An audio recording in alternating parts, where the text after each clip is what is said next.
Voilà, j'ai été malade et j'ai envie de partager avec vous la vision de ces moments-là, qui sont toujours très difficiles pour moi, parce que souvent, avec l'autisme vient, une grosse anxiété et avec l'anxiété peuvent venir des phobies, des TOC et tout ça. Moi, j'ai une forte tendance, hypocondriaque, donc la peur, panique de la maladie.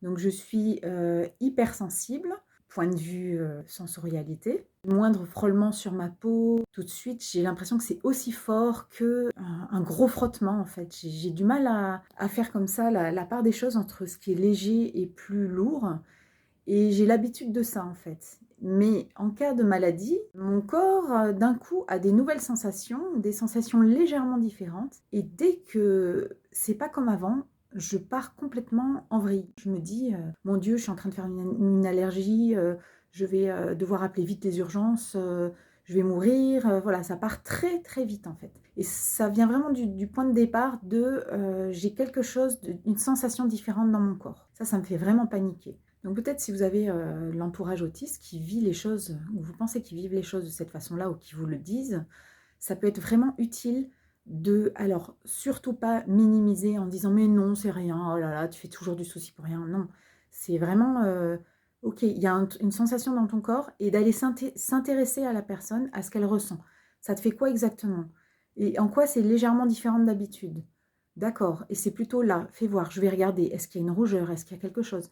Des fois, je peux avoir l'impression que je gonfle du cou alors que j'ai juste une petite piqûre de moustique quoi, ou que, je suis paralysée, si on peut dire de cette zone, alors que j'avais juste un petit bouton, qui était en train de pousser. Donc ça peut partir vraiment en vrille rapidement et je trouve que la meilleure solution, si moi j'arrive à y penser tout de suite, c'est de regarder ce qu'il y a et d'essayer de comprendre. Est-ce que tout à l'heure, tu étais au soleil, du coup ta peau a pu, ressentir un tiraillement, une petite brûlure? Ça peut suffire des fois de comprendre pour moi: «J'ai une douleur dans la main, qu'est-ce que j'ai fait?» Et je cherche, je cherche. «Ah oui, j'ai ouvert un pot de confiture et j'ai forcé». OK, ça suffit à expliquer, ça va passer. Je remercie une personne qui se reconnaîtra peut-être, à qui j'ai demandé conseil par rapport à ça, comment elle gérait et elle me dit en fait, elle commence par, donc se reposer déjà, parce que l'autisme fatigue beaucoup. L'hypersensorialité fatigue beaucoup. Essayer de s'allonger, d'écouter de la musique, de prendre un bain, de changer la sensorialité. C'est-à-dire, par exemple, il fait chaud à l'intérieur, d'aller dehors où il fait froid.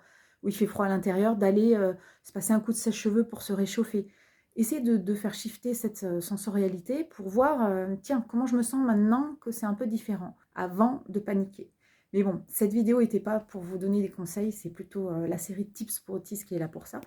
En tout cas, je voulais partager avec vous que voilà, moi je suis au fond du lit à l'article de la mort et quand je suis malade et je vois tout de suite tout en noir. Pour moi, c'est obligé que le pire qui puisse arriver va arriver. C'est relié aux besoins de sécurité et de contrôle très fort des autistes. Donc si d'un coup je peux plus avoir ça, la sécurité et le contrôle, je suis en roue libre, j'ai l'impression que personne ne pourra jamais m'aider, j'ai très peur de tout ce qui est médical, des hôpitaux et tout ça. Sinon, je pense que ça pourrait me rassurer. De fil en aiguille, l'anxiété arrivant et ça me donne plus de manifestations encore étranges, liées à l'angoisse, à l'anxiété, mais qui sont aussi liées à des sensations physiques, mais que j'amplifie comme je vous ai dit. Alors il y a toujours quelque chose de rationnel qui reste, genre, «Non, tu vas pas appeler les urgences, tu vois bien, ça doit être juste ça, ça doit être juste ça». Donc j'ai vraiment une lutte de parties à l'intérieur de moi, entre ce qui est, rationnel et le moment où je pars, complètement en vrille. Ce qui me rassure beaucoup, c'est qu'on s'intéresse à ce que je suis en train de vivre.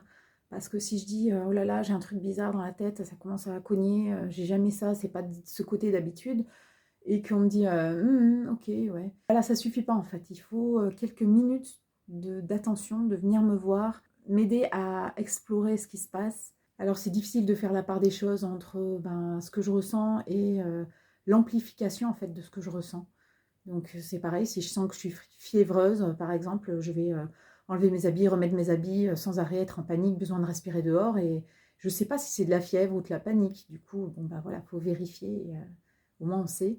Alors, je vais parler de trucs pas glop, mais au moment où, j'ai envie de rendre, par exemple, là, j'ai vraiment la sensation que mon monde s'écroule et ma vie s'écroule et que cet instant va être tellement affreux que je vais plus rien vivre derrière. C'est l'apothéose de ma vie et je vais mourir, voilà. Alors que c'est déjà arrivé plusieurs fois dans ma vie et je suis encore là.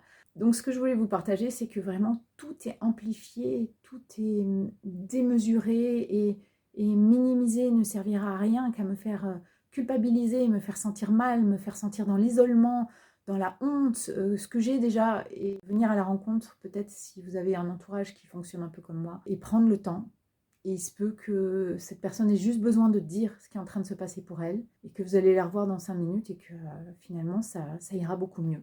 Peut-être qu'elle aura un deuxième symptôme, un troisième, un quatrième, un cinquième, dans une journée entière, parce que oui, il y a peut-être quelque chose dans son corps qui est en train de se passer, une maladie qui arrive et que c'est vraiment très difficile d'appréhender ces nouveautés dans le corps. Très insécurisant. Voilà pour ce partage. À bientôt.